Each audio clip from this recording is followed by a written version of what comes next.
Something crazy just shook America. For the first time in nearly 60 years, the president deployed federal troops on American soil without the state's permission. Yeah, you heard that right. Los Angeles, a city already simmering with tension, just exploded into chaos. But how did we get here? What triggered this? And what does it mean for the future of the country? It all began earlier this week with ICE raids targeting day laborers in neighborhoods like Boyle Heights, Compton, and Paramount. These raids sparked outrage. People poured into the streets demanding justice, many peacefully protesting the harsh immigration enforcement. But things escalated fast. Tear gas flew, rubber bullets cracked. What was a peaceful call for rights turned into nightly clashes between protesters and law enforcement. The city was on edge. Drivers abandoned cars. Some set vehicles on fire. The tension was thick in the air, and the message was clear. This was no ordinary protest. That's when Donald Trump stepped in.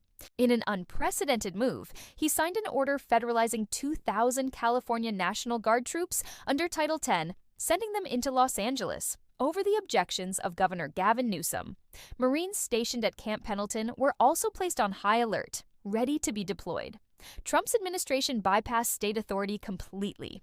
Newsom called the move unlawful and dictatorial, accusing Trump of trying to intimidate Californians and suppress dissent. Civil rights groups and city officials quickly sued, demanding the immediate withdrawal of federal troops. Meanwhile, the troops flooded federal buildings, detention centers, and key city locations. About 300 Guard members stood in riot gear, blocking streets and confronting crowds. Protesters were met with smoke bombs, pepper spray, and rubber bullets. Videos surfaced of journalists and even prosecutors caught in the crossfire. Cars were vandalized, some set ablaze in the chaos, turning parts of the city into a war zone. The fear and anger fueled more protests, more clashes, a cycle that showed no sign of stopping. What's really happening here?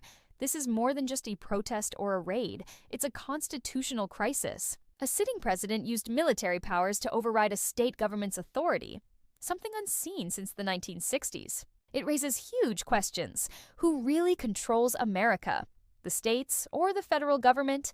And how far is Trump willing to go to enforce his agenda?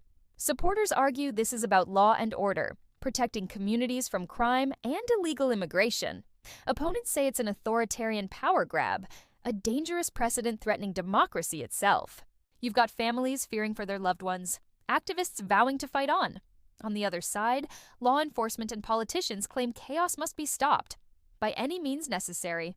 The country is divided like never before, and Los Angeles, one of America's largest cities, is ground zero. So what's next? No one knows for sure, but one thing's certain. This is a turning point. Whether you see Trump as a hero or a villain, his willingness to use force inside America has shocked the nation. And in June 2025, with tensions at an all-time high, the battle for America's soul is far from over.